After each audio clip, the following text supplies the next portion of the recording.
Hello and welcome to Pockenrop. In today's video I'm going to take something a little bit different. I'm going to look at comedy records. One of the great joys of getting back into vinyl for me has been rediscovering so many favourite comedy albums of my youth and early 20s that I listened to with friends, found hilariously funny, learnt routines from, things that have actually ingrained their way into somehow the way that I speak sometimes, even phrases that I use. I've got quite a lot of comedy albums, many of which I've picked up at £1 each or so from my local record shop, which is Psychotron in Boldmere. I'm going to dive straight in with my top 15, and at number 15 I ranked Motormouth by Ben Elton. Now I remember listening to this back in the late 80s. It's a bit of a sweary album. There is a little bit of a warning, I believe, he puts on it, saying you might find some of the language a little bit fruity. But this was Ben Elton at the height of his stand-up powers. There's some routines in here, absolutely fantastic. It came after he'd really found a lot of writing success with The Young Ones and Blackadder. So my number 15 is Ben Elton's Motormouth. At number 14, I've placed an album I don't own, but would like to, so I'm going to keep an eye out for it. And it's probably by my favourite comedian, Jasper Carrot, and it's Beat the Carrot from 1980. This contains some of his most loved routines. There is the routine about his dog, Biffa, the Labrador, when he used to drive an articulated lorry. There's the Australian motor insurance claim forms. There's these whole routines about when he went to Australia and what he picked up down there. Beat the Carrot is a great album. I did at one point have it on DVD. But for me, the album was better. Partly because right at the end of it was something that was never broadcast. And it was a Mickey take of the Fiddler's Dram song, A Day Trip to Bangor. And it was A Day Trip to Blackpool. And it's very rude and very funny and caps the album brilliantly. So that's my number 14, is Beat the Carrot from Jasper Carrot. At number 13, I have placed an album that I used to own on cassette. It was a double cassette, so probably if it was ever on vinyl it would be a double album. And it's Urban Trauma by Alan Davies. So you're possibly aware of Alan Davies from things like QI or As Yet Untitled. Of course, he's done acting with Jonathan Creek and Bob and Rose. But he started out as a stand-up comedian, and this is in his younger days, when he was about 1995, I think he recorded Urban Trauma. And it's just a masterclass in observational comedy and telling stories from his life. The routine about his two cats being sat by his sister, took them in while he was away on holiday, and she makes the great mistake of allowing them into their bed. It's just brilliant stuff. Urban Trauma by Alan Davies. At number 12, I've placed another one I don't own. I used to have on cassette, and it's Back in the UK by Greg Proops. So if you don't know who Greg Proops is, he's a comedian and improvisationalist. You possibly would have known him from Whose Line Is It Anyway? He's one of the Americans, the one with glasses and an unusual voice. But his routines as a stand-up comedian are absolutely fantastic. That's my number 12, Greg Proops, Back in the UK. At number 11, you're getting a theme here. It's again something I owned on a double cassette. I no longer own it again, but I will be keeping an eye out for this one because it is a special comedy album. It is The Definite Article by Eddie Izzard. It's sublime, ridiculous, clever, fast, funny, punchy comedy, and is worth an hour and a half of your time. The Definite Article by Eddie Izzard at number 11. So let's dive into number 10. I've got something that I don't think many people will have heard of. This was played in a chemistry lesson by my chemistry teacher at school on a day when it was kind of end of term, and it's What Goes Up Might Come Down by David Gunson.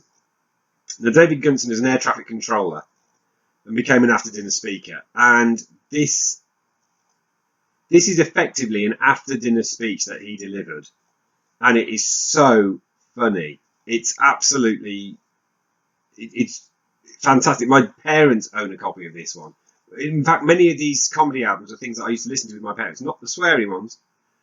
What Goes Up Might Come Down, David Gunson. At number 9, I have broken one of my long-standing rules when I make these lists and included a compilation. And it's The Pick of Billy Conley. Yes, it does contain pretty much all of his best early routines. So things like Sexy Sadie and the Lovely Raquel. You've got the Ivan the Terrible story. You then get, a little bit later on, Marvo and the Lovely Doreen, which directly references the Ivan the Terrible story, because he starts talking about a circus and someone in the audience cheers and he says, "You think I'm going to do Ivan the Terrible?" And he does a different story to that. This is a great compilation of his early material up to about 1980 or so. Pick of Billy Conley is just really top quality funny stuff. My number 9. At number 8, I have placed the album version of The Hitchhiker's Guide to the Galaxy. Strictly that version, not the radio series. This is a double vinyl re-recording, reimagining in some cases, of The Hitchhiker's Guide to the Galaxy. It's my favourite version, not least because of the voice actor, whoever it is who does that, for Frankie and Benji Mouse. It just cracks me up every time. I got this from Psychotron Records. When it came in, I was so chuffed and I kind of pretty much bought it immediately. Hitchhiker's Guide to the Galaxy, number 8. At number 7, keeping with that theme of great comedy double albums that had a massive impact on me, I have got The Memory Kinda Lingers by Not the 9 O'Clock News.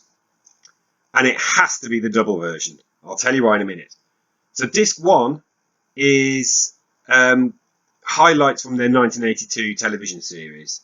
Things like the John McEnroe breakfast sketch, which has become almost legendary. Rumbly's Pies, which is a little bit gross in places. But the reason it has to be the double album is because the second disc contains recording of their live show, and that was entirely new stuff. And that live show's cracking. And it brings back... There was an album they did in 1980 called Hedgehog Sandwich, and it had the Constable Savage routine on it, which is, again, fantastically funny. He comes back in a different sketch on this live disc, and is even better, and still as bigoted and vile as he is in the TV show. That's my number 7. At number 6, I have got another compilation, and it's Jasper Carrot again. And it's the best of Jasper Carrot. This is probably the comedy album that, more than any other, really introduced me to comedy albums. So my sister borrowed this from a friend of hers on cassette. We listened to it in the car. And then my dad got a double cassette with this on one side and Carrot in Knots on the other. And I know, it's one of these ones where I know every single word of every single routine on here. From Bastard Chelt, the song, which I can still sing the spoonerized lyrics onto this day. The joke about we all make mistakes, as the Dalek said, climbing off the dustbin. I still use that line. We've got the original version of the car insurance claim forms. And of course, Magic Roundabout.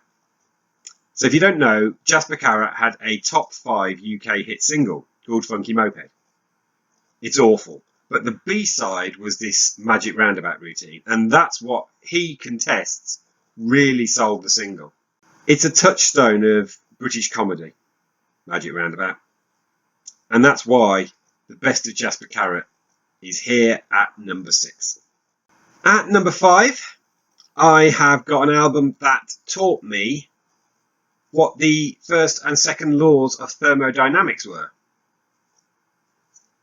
It's At the Drop of Another Hat by Michael Flanders and Donald Swann.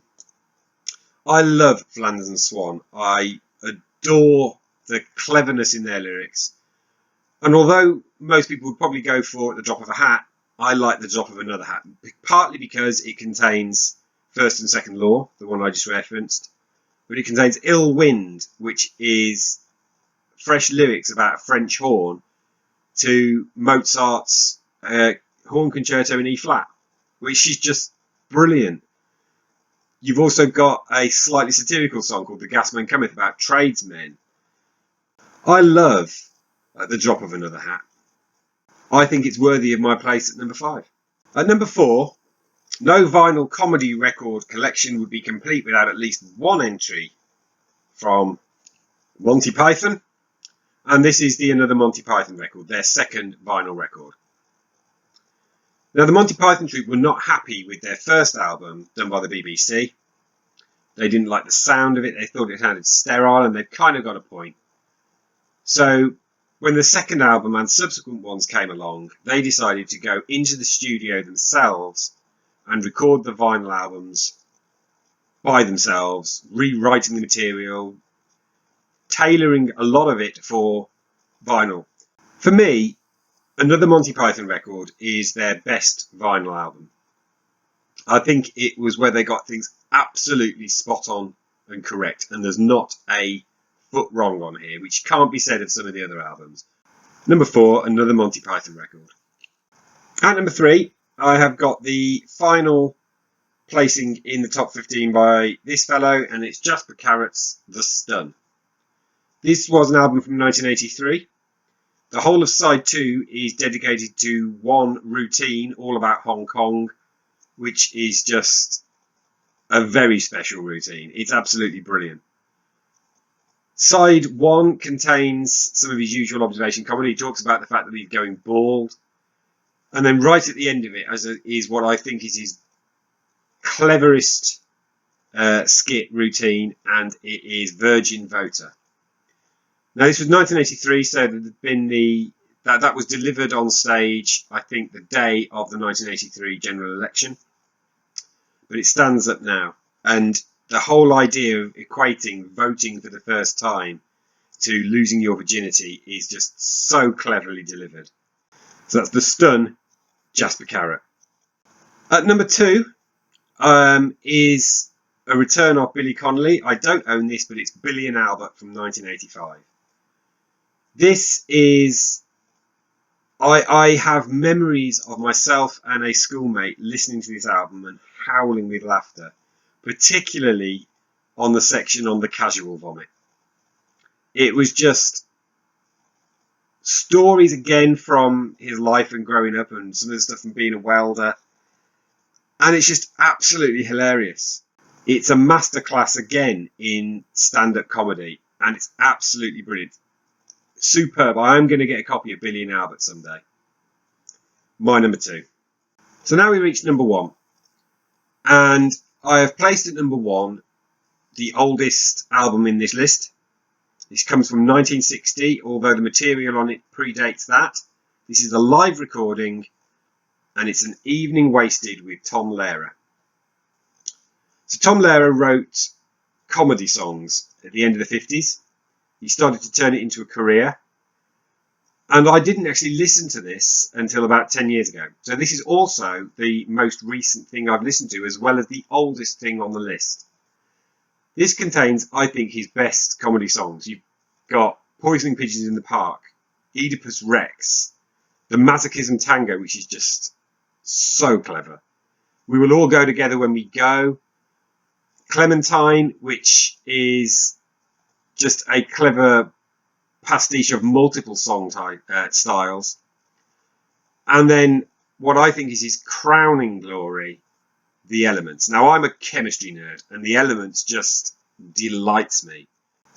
I have grown to really appreciate the musical comedy songs of Tom Lehrer.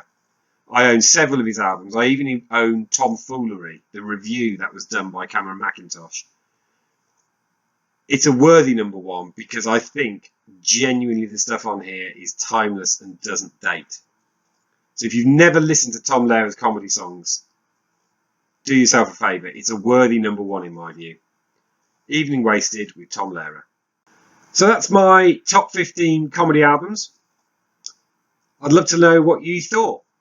Have you heard all of these? Have you heard any of these? Would you be prepared to go out of your way to kind of listen to them? Because you do have to try and get hold of them. Not everything is easily available in this digital age. You will struggle to find several of the Billy Conley albums, for instance. So thank you very much for watching. Remember to like, subscribe and click the bell for notifications. Tell people about the channel so we can continue to expand. I've got plenty of ideas still to come, and our next video will be looking at another top 15 of a decade. So thanks very much for watching, and goodbye.